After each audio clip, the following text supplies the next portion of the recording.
Hi, welcome to a Simplified and Fabulous Mom Life podcast. I'm Jennifer McDaniel, pro organizer, capsule wardrobe stylist, and functional home designer. As a mom of four, I realize how quickly things get out of control and how important it is to prioritize how your home functions and how it makes you feel. So if you're ready to find solutions to the stressors in your home and make room for the things that are really important, listen in and let's get started. Okay guys, we are talking about pantry and refrigerator organization, food storage and organizing so that it is convenient for who is using it.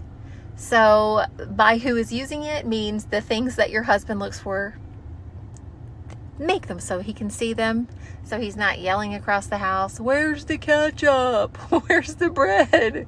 Where's the milk? I can't find it. Do we have any milk?" Like, come on. It's right there in the refrigerator. Right where it is every week, the same place. So make it easy for him. Don't hide it in the back of the refrigerator. Don't put it on multiple different shelves. Put them in the same categories. So some of the categories that I use across the board, like most people's categories. What do you use? What are your kids using? They're going to use the milk, the bread, the tortillas, the condiments. Like, what else are kids getting from the refrigerator? Any beverages? What types of things do your children get from the refrigerator? I want it to be so easy for them to get the things that they want to use and be able to use them. So if you are thinking about pantry organization, how do we do pantry organization? I want to do the snacks together for my kids' snacks. I want to do the stuff my husband doesn't want the kids to eat, like his special cereal, which is crap cereal that I don't buy for my kids, just junky cereal full of sugar. He loves to get those disgusting Fruity Pebbles that are so full of food coloring that I don't want my kids anywhere near those. So I like to put those way up top. My oldest daughter is gluten-free, so her stuff that I get for her, that's significantly more expensive than the things that I'm getting for my other children who eat tons of it and don't care. I want that stuff out of the way for them too. The back stock, those things. I don't want I don't want to come down and find 3 bags of the same chips open. I don't want to come in and find, multiple containers of the same, multiple packages of the same cereal open or whatever. I want it to just be the one that's being used open. So a lot of times what I do for my family is to put it in a container, because I've noticed that when they see how much is in there, it's easier for them to leave the boxed cereal alone, the boxed chips, whatever it is. If they can see how much is in it, they aren't messing with the closed containers. They're just going for the ones that they can see through, and that works so much better. It's also more likely to get put away if it's in a container instead of just a loose bag that they may walk around with or whatever. So I do the containers a lot for my kids and my family, and a lot of my clients do the containers as well, just because it's easier. And when, like, most of my clients are working with young children or older adults that multiple people in a household, right?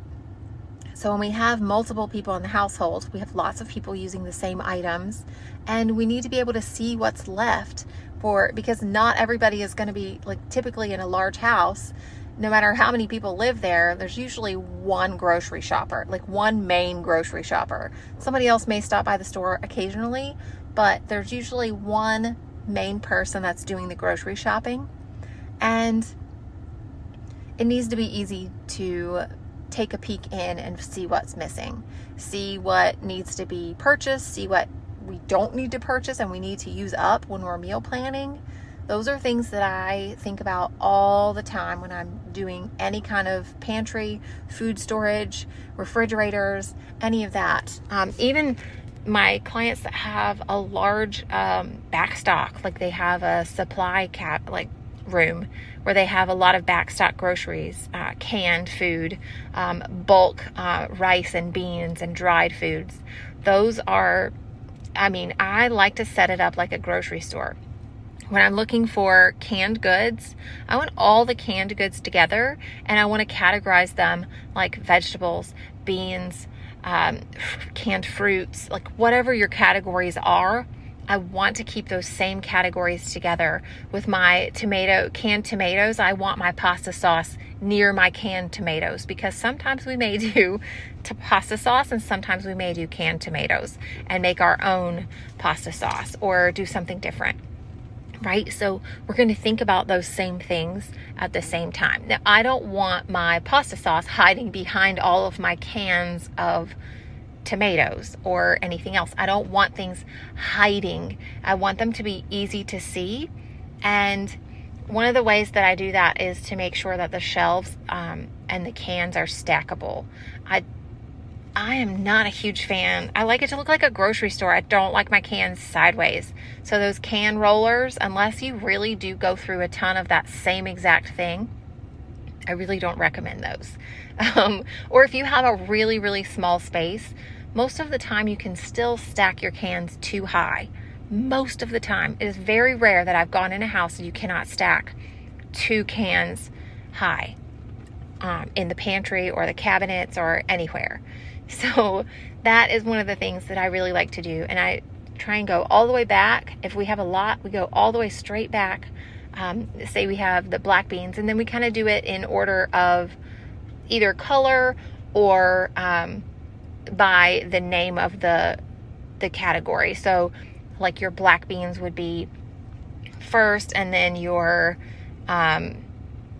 navy beans or whatever, kidney beans, you're going to do them in alphabetical order or by color order, whatever you like to do, whatever works best for the client. And I kind of just go by what they have also. So if you have a ton of black beans and a ton of kidney beans and like 2 cans of baked beans or something, and the other ones you have like 8 to 12 of, right? So we can stack those a little bit to the side. So maybe you have 2 rows of black beans and 2 rows of kidney beans, and you only have 2 cans of the other type of bean. Sometimes we can do the bottom row would be one type of bean and the top row would be a different type of bean.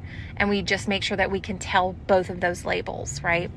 That's going to make it still easy to get to, easy to use, and easy for anyone who looks in the pantry to find it. And also if your labels are lined up so that they're all facing the front and you don't have to look for them. It makes me so frustrated when the shelves are warped and leaning, and so you put your cans and then you stack them and they start sliding. That happened in our last house, and it really was disappointing because we had a nice big L-shaped pantry, and it was like the shelves, I had to put everything in baskets because the shelves leaned in the other house. And so all of my beans were in one basket, and then any of my canned vegetables were in another basket. The tomato stuff was in another basket. So I had to categorize it like that. But I would really prefer to be able to see it and have nice, strong, sturdy shelves. But in a rental, I know it's not always. Rentals are, most of the time, they're very temporary. They're short term. So you don't want to invest a lot of money into things that would be staying with the home. However, there are some landlords that would make it, some homeowners that are renting to you, that would make it so that you can you can put some of the money towards whatever you would put into it. You can show them your receipts or whatever, work out an agreement and have it in writing that any of the upgrades that you do to the house would come off of your monthly rent or something like that. I know several people that have worked that out when you're renting from a person rather than a company. That's somewhat easier to do from a single person instead of a company or a corporate rental company. In the refrigerator, I know so many people use those, you've seen on TikTok and Pinterest and different places, there's so many different liners that you can get for your refrigerator. But for me, those make me feel stressed because they take the light. They block the light from being able to come through the shelves. And you're still going to have to clean the shelves even with the liners on them. So I recommend, if you're going to do a liner, do a clear one that is easy. Goodness, you could even do just some plastic wrap over it and like that cling wrap or something like that, so that you can just peel that up. That works pretty easily too. You get the industrial size ones, so they're wider, and make sure that it covers your entire shelf. But I do want you to be really careful that when you're putting stuff in, that it doesn't block the light, so that you're not in the dark on that bottom shelf where everything goes to die. So one of the other things I like to make sure we have adjustable shelves. When we are building in a pantry, as a, so many of my clients have custom built cabinets and custom built pantries, and it is so disappointing when the shelves aren't deep enough, when the shelves are not tall enough, or way too tall and there's a ton of wasted room. So if you are looking to get custom shelves, I would highly recommend getting adjustable height shelves, number one.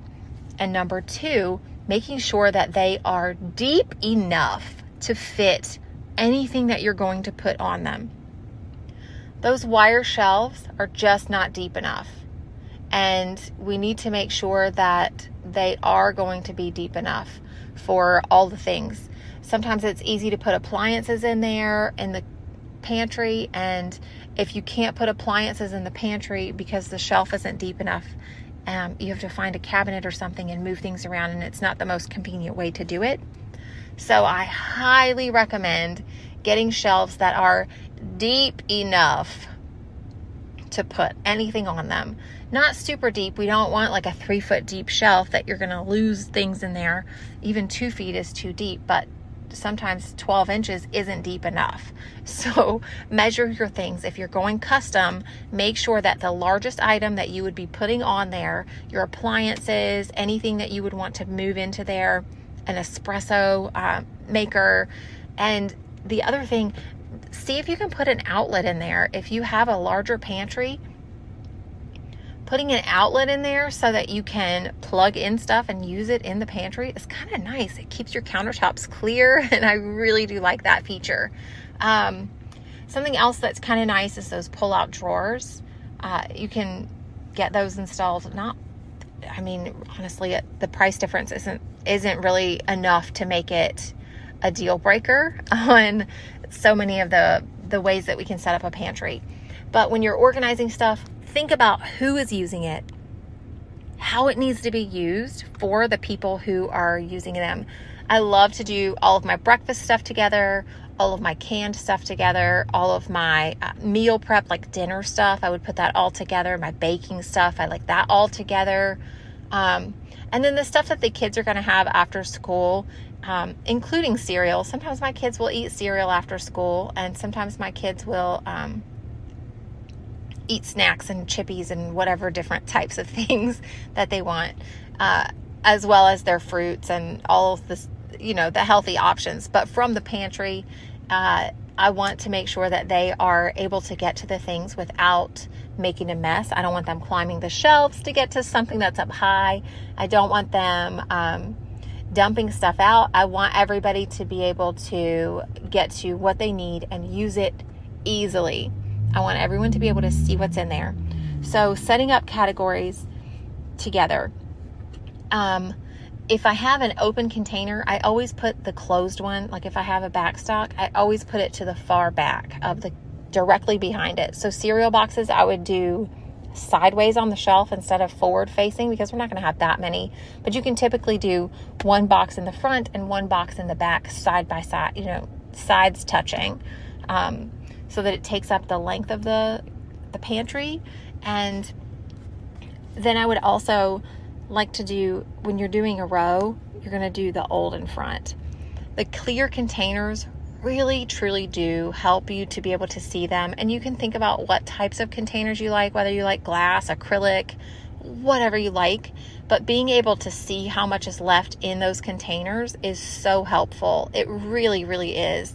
And it doesn't matter if you're the only one there or if you are. So many people just don't use things if they can't see them. And so having those clear containers means that you're probably going to eat those healthier options. You're going to eat the trail mix instead of the chips, because you can see the chip bag, but the trail mix gets hidden in the back, or it just doesn't, it's not as brightly colored, so you don't go for it. But if they're all in those containers, it also simplifies the look of your pantry. It creates some cohesion it creates a beautiful cohesive look to have the matching containers. And if you are doing the clear containers, please get stackable containers. Please get stackable containers. I really love the ones I got from Target that had this clear white lid. It's acrylic, and then they had this white lid on top of it, and they are square, and they have multiple different sizes, so they fit nice and tight in a really tiny pantry. I've also used mason jars and other things, so it doesn't have to be anything specific. Those OXO, whatever that brand is, I've used those, and off-brands similar with that airtight seal.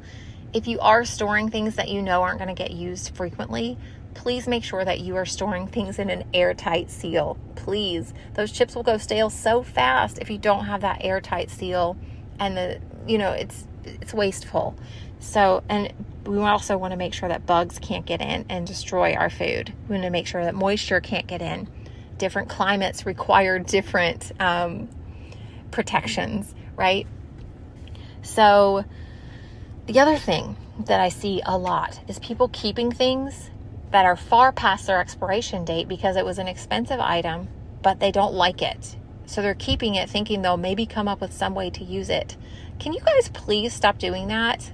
Post it, put it in a brown paper bag, like a grocery store bag, and set it out at the curb. Post a donation option. Like, we can do this for free. I post free food, curb alert, and donate that stuff. Drop it off at the shelter. Just make a post on your personal Facebook page. Hey, does anybody want any of these things for your friends? Like, sometimes your friends want it. Your next door neighbor may love those items. Like, there's so many ways that we can do this and make it easy to share and not let that food go to waste. The other thing is, when you have things stored in multiple different places, a lot of times you will have, when I go in a pantry and it is unorganized and they just have stuff plopped all over it, especially in a large home with a lot of people in it, I will sometimes find 6 packages of the same item open, all of them open.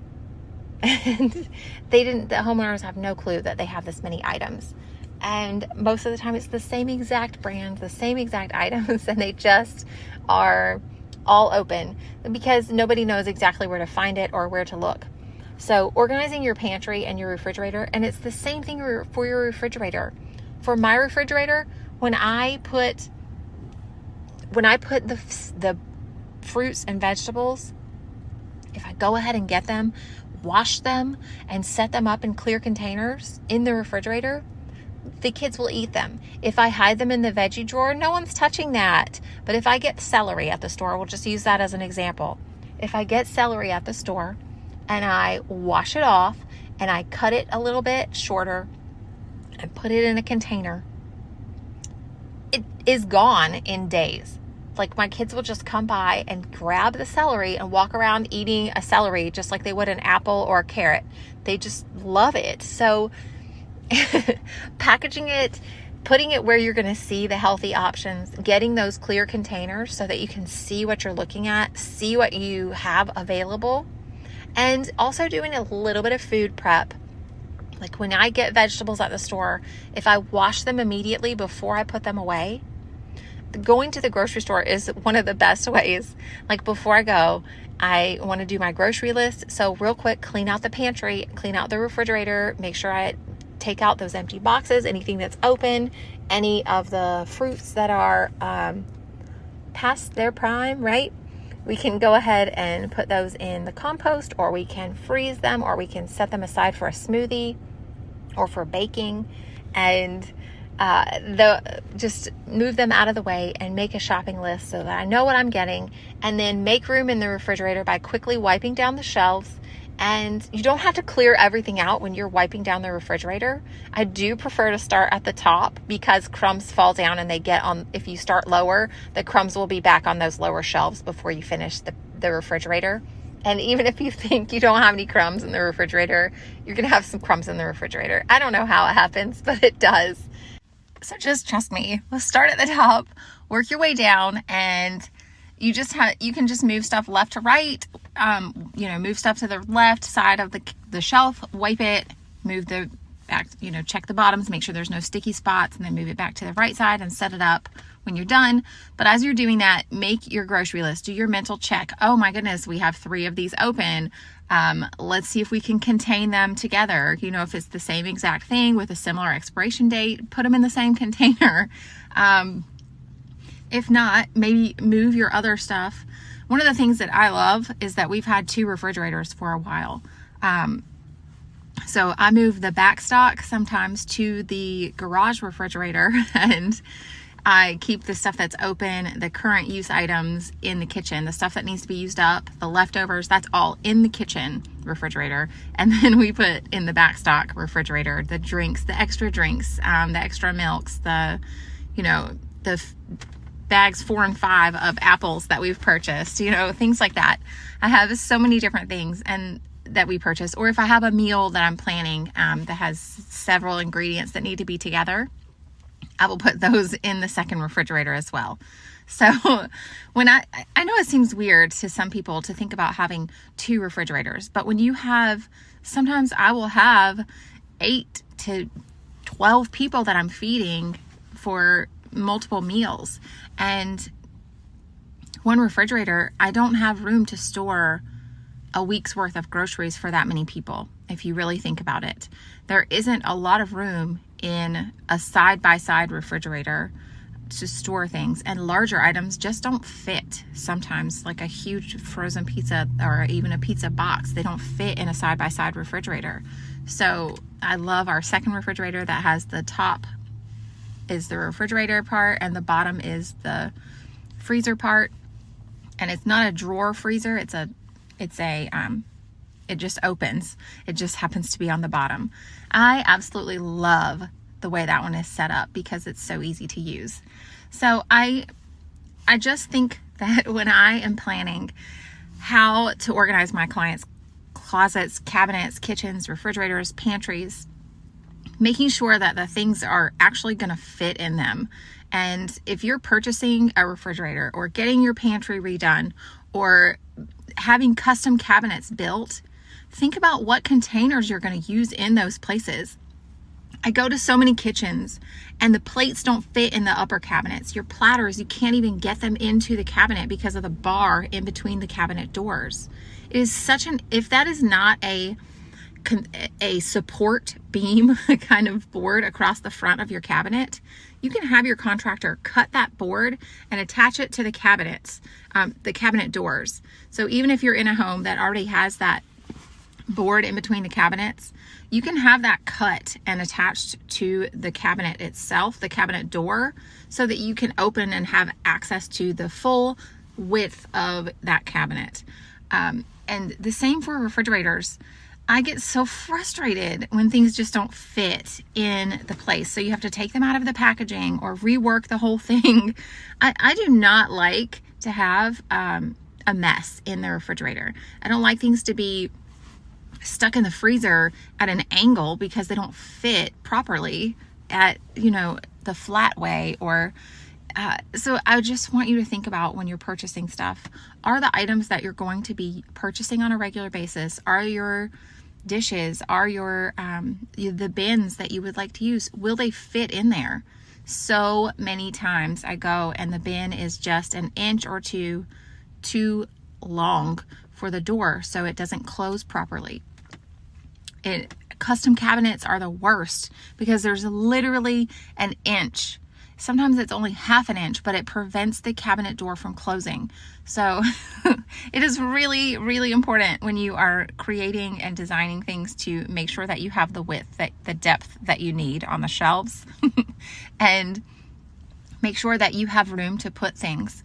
So when you're doing a pantry organization and you want to buy bins for your for the food and product, then make sure that the bins are actually going to fit. You can measure the shelf depth, you can measure the width and the height, and make sure that if you get a choice, get adjustable shelving. Please get adjustable shelving. It makes such a difference. Sometimes you have a lot of lower items that it can be in baskets, and you can make that shelf closer to the one below it. So then you have a little bit more room to work with at the upper shelf for taller items or stacked items.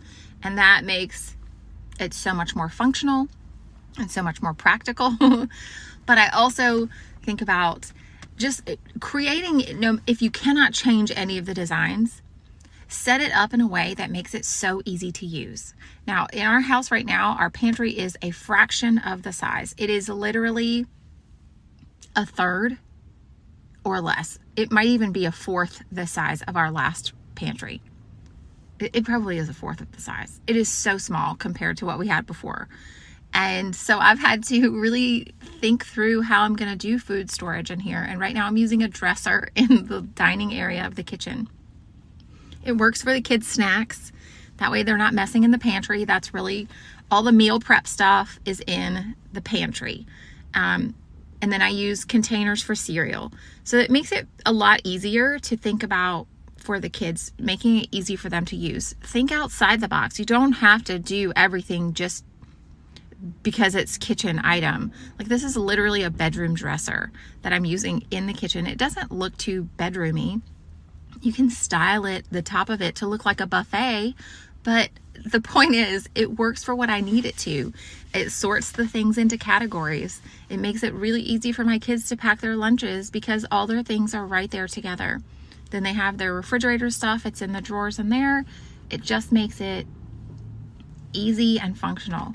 And that's what I want you guys to think about when you're planning your spaces. If you have any questions, I would love to help you with them in the Facebook group. So come and join me in there. Ask those questions. You can send me an email. I will try and respond, especially if you send any pictures. That is so helpful for me to plan out your space. Send me pictures, send me all the details, and I will do my very best to get those answered in the Facebook group.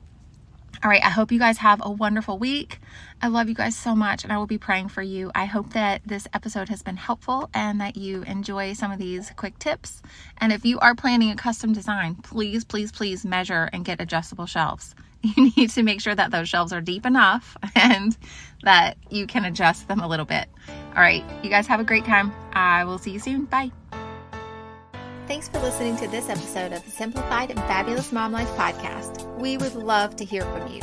Our podcast hotline for US is 980-389-0399. You can share your tips and tricks, topic suggestions, ask questions, and let me know if we should answer any of these on the air. For other ways to connect, you can reach us at jmorganizingspaces.com. Thanks for listening to this episode. Did I say it right?